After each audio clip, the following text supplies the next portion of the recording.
నిన్నటి వీడియోలో మనం పెన్షన్ రివిజన్ కొన్ని అసోసియేషన్లు 7th CPC అని కొన్ని అసోసియేషన్లు 3rd PRC ప్రకారం ఇవ్వాలని అంటున్నారు.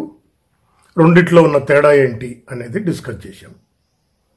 ఇప్పుడు పే స్కేల్స్ గురించి 2-3 వీడియోలు పెట్టినా కూడా ఇంకా డౌట్లు కొంతమందికి అడుగుతున్నారు ఏంటి అని.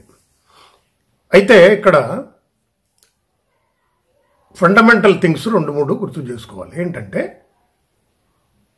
డిపార్ట్మెంట్ ఆఫ్ పబ్లిక్ ఎంటర్ప్రైజెస్ ప్రభుత్వ రంగ సంస్థల కోసం ప్రతి 10 సంవత్సరాలకు ఒకసారి పే కమిషన్ వేస్తుంది. 1997, 2007, 2017, రేపు 2027లో కూడా 4వ వేతన సవరణ సంఘాన్ని ప్రభుత్వ రంగ సంస్థల కోసం వేస్తారు. కేంద్ర ప్రభుత్వ ఉద్యోగులకి 1996, 2006, 2016, రేపు 2026కి వర్తింపజేసేలాగా వస్తాయి. కేంద్ర ప్రభుత్వ ఉద్యోగస్తులకి పెన్షన్ వేజ్ రివిజన్ వేతన సవరణ జరిగేటప్పుడు దాంతోపాటే కేంద్ర ప్రభుత్వ పెన్షనర్లకి ఎలా పెంచాలి, ఎంత పెంచాలి, వాళ్ళ గ్రాట్యుటీ ఎలా ఉండాలి అనే అంశాల మీద కూడా వాళ్ళ వేతన సవరణ సంఘం సిఫార్సులు చేస్తుంది. అయితే పెన్షనర్ల గురించి ఎటువంటి సిఫార్సులు ప్రభుత్వ రంగ సంస్థల కోసం వేసిన డిపిఈ వేసిన సంఘం ఎటువంటి సిఫార్సులు చేయదు. ఇది అసలు కీలకమైన పాయింట్. ఇప్పుడేమైంది, అసలు బిఎస్ఎన్ఎల్ లాభ నష్టాలతో మాకేం సంబంధం ఉంది, మా పెన్షన్ సవరించండి అని అడుగుతున్నాం. పెన్షన్ సవరణ చేయాల్సిందే అని సంఘాలు కూడా దాదాపు 5 ఏళ్ల నుంచి 6 ఏళ్ల నుంచి డిమాండ్లు చేసిన కదలిక మార్చి 2022 తర్వాతనే వచ్చింది. ఏ స్టేజ్కి వచ్చింది? Pension and pension welfare department note షీట్లు, డిఓటి మధ్య జరిగిన నోట్ షీట్లు బయటకు వచ్చినాయి.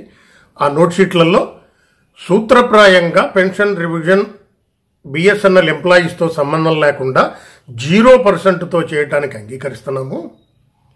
ఒకవేళ భవిష్యత్తులో బిఎస్ఎన్ఎల్ ఎంటీఎన్ఎల్ ఉద్యోగస్తులకి పే రివిజన్ జరిగితే అందులో వాళ్ళకి ఏమన్నా ఫిట్మెంట్ ఇస్తే ఆ ఫిట్మెంట్ వీళ్ళకు కూడా అమలు చేస్తాము అని అందులో రాసింది. ఇమ్మీడియట్గా ఏం చేశారు అని అంటే అది డీలింగ్ ఎట్లా అవుతుంది, వర్కింగ్ ఎంప్లాయీస్కి ఫిట్మెంట్ ఎంత ఇస్తే మీకు అంతే ఇస్తాము అనేది సంబంధం లేదు కదా మాకు. బిఎస్ఎన్ఎల్ ఎంటీఎన్ఎల్ లాభ నష్టాలతో మాకు సంబంధం లేనప్పుడు వాళ్ళకి ఎంత ఫిట్మెంట్ ఇచ్చారో మరి మాకేం సంబంధము అని పెన్షన్ అసోసియేషన్లు అడిగినాయి. అప్పుడు వాళ్ళు చెప్పింది ఏంటి, 2017 తర్వాత రిటైర్ అయిన వాళ్ళకి అనామలీ వస్తుంది కదా,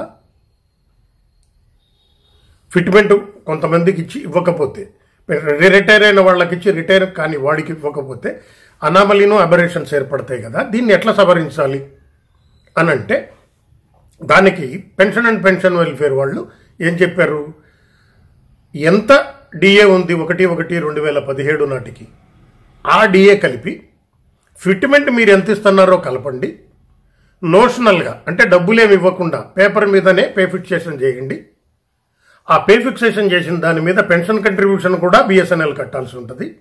ఆ కట్టాల్సిన పెన్షన్ కంట్రిబ్యూషను తర్వాత అతను ఎప్పుడు రిటైర్ అయ్యారో ఆ డేట్ నుంచి మేము ఆ పెన్షన్ సవరణ ఇస్తాం. అయితే దానికోసమని పెన్షన్ రూల్ 37A కొన్ని మార్పులు అమెండ్మెంట్స్ చేయాల్సి ఉంటాయి, అది చేస్తాము. అయితే మీరు ఇక్కడ చేయాల్సిన పని ఇంకొకటి ఉంది. ఎగ్జిక్యూటివ్లకైతే pay scales already pay commission recommend చేసింది. డిపిఈ రూల్స్ ప్రకారం నాన్ ఎగ్జిక్యూటివ్ల పే స్కేల్స్ యూనియన్లతో చర్చించి డిసైడ్ చేయాలి. కాబట్టి మేనేజ్మెంట్కి, బిఎస్ఎన్ఎల్ మేనేజ్మెంట్కి మీరు పే స్కేల్స్ ఇవ్వండి అని ఒక లెటర్ రాద్దాం అని, నాన్ ఎగ్జిక్యూటివ్ పే స్కేల్స్ మీరు ఇవ్వండి, అప్పుడు executive pay scales non executive pay scales 2 కలిపి మేము ఒక ఫైల్ మూవ్ చేస్తాం. డిపార్ట్మెంటల్ ఎక్స్పెండిచర్కి ఎంత ఖర్చు అవుతుంది అన్న దాని మీద వాళ్ళ అనుమతి తీసుకుంటాం. అనుమతి తీసుకున్న తర్వాత డిపార్ట్మెంట్ ఆఫ్ ఎక్స్పెండిచర్ అనుమతి తీసుకున్న తర్వాత ఆ అనుమతి వచ్చింది కాబట్టి నువ్వు రూల్ మార్చు అని department of pension and pension వెల్ఫేర్కి లెటర్ రాస్తాము. పెన్షన్ అండ్ పెన్షన్ వెల్ఫేర్ ఆ సంబంధిత పెన్షన్ రూల్స్ని మారుస్తుంది అని చెప్పారు.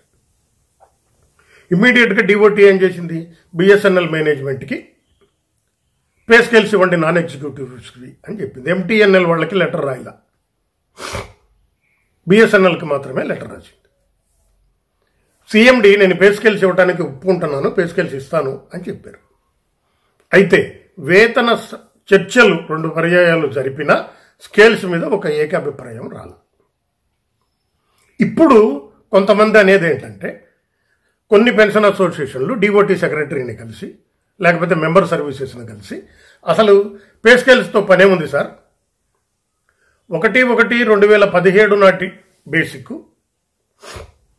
ఇటు 119.5 మీరు ఎంత ఫిట్మెంట్ ఇవ్వదలుచుకున్నారో అది కలపండి, దాని మీద పెన్షన్ ఫిక్స్ చేయండి అయిపోతుంది అని కొంతమంది అన్నారు. కొంతమంది ఏమంటున్నారు సిడిఏలోకి కన్వర్ట్ చేయండి అని కొంతమంది అన్నారు. పే స్కేల్స్ అవసరం లేకుండా ఎట్లా పే స్కేల్స్ ఇవ్వాల్సిందే, for the purpose of pension అని చెప్పి డిఓటీకి pay scales non executive pay scales రప్పించండి అని ఒకటి అన్నారు. అసలు పే స్కేల్ అప్రూవ్ చేయాల్సింది నువ్వే కదా, అంటే డిఓటీనే కదా, అసలు బిఎస్ఎన్ఎల్కి రాయటం ఎందుకు? అకార్డింగ్ టు ఎగ్జిక్యూటివ్లకు ఎలాగైతే పే స్కేల్స్ ఉన్నాయో అలాగే పే స్కేల్స్ మీరు కూడా డిసైడ్ చేయండి అని ఒక పెన్షన్ అసోసియేషన్ అడిగింది. గుర్తింపు సంఘాలు ఏం చెప్తున్నాయి, అన్ని రకాలుగా మాకు అగ్రిమెంట్ కుదిరితేనే మేము సంతకం పెడతాం, లేకపోతే మేము సంతకం పెట్టాం అని.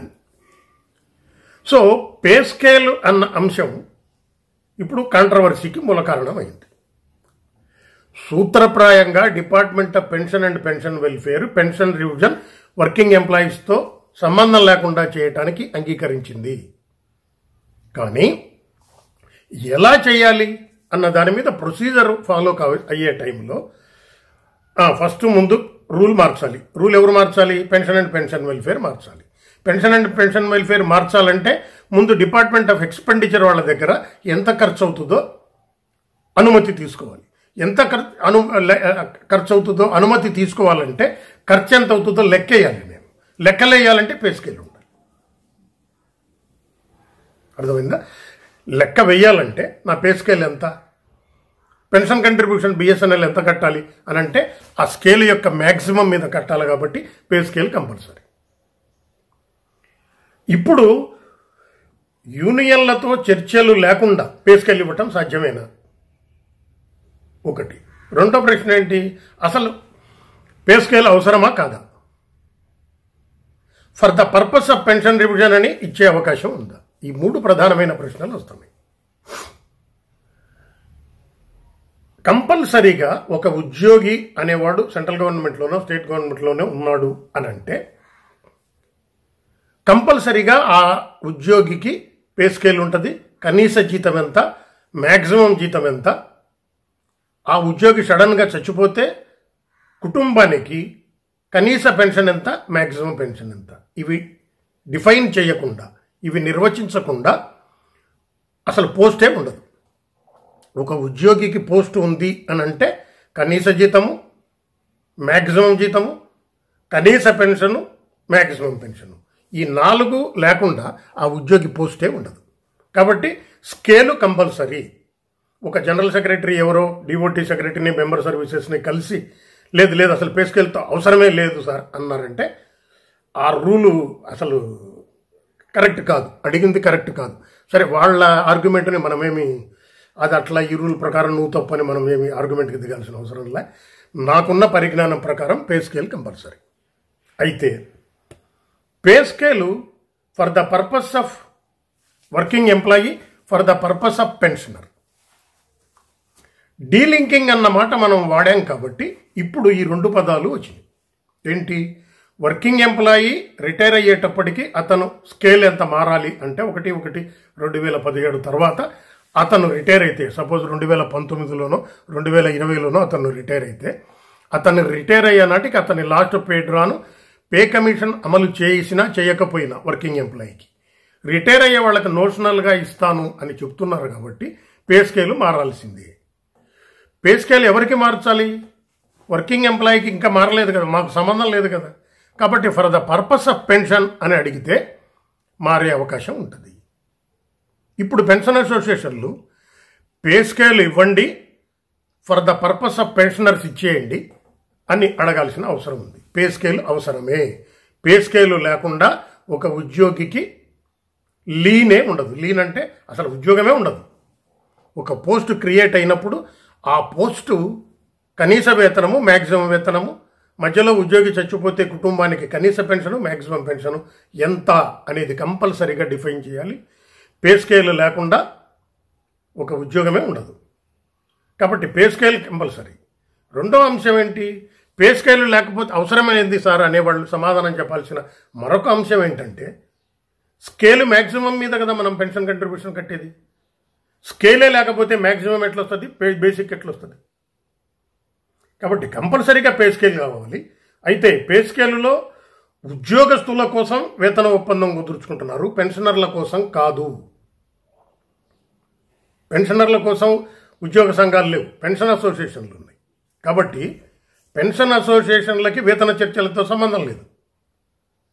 కాబట్టి ఉద్యోగ సంఘాలు తమ ఉద్యోగస్తుల కోసం పే స్కేల్స్ అడుగుతాయి. పెన్షన్ అసోసియేషన్ల పెన్షనర్ల కోసం పే స్కేల్స్ అడగాలి. ఇది కొత్త పద్ధతి. ఎందుకు కొత్త పద్ధతి అంటే, డీలింకింగ్ అన్న అంశాన్ని మనం కొత్తగా అడిగాం కాబట్టి. పే స్కేల్స్ పెన్షన్ కోసం ఎలా సంబంధమో ఇప్పటికైనా క్లారిఫై అయింది అని అనుకుంటున్నా.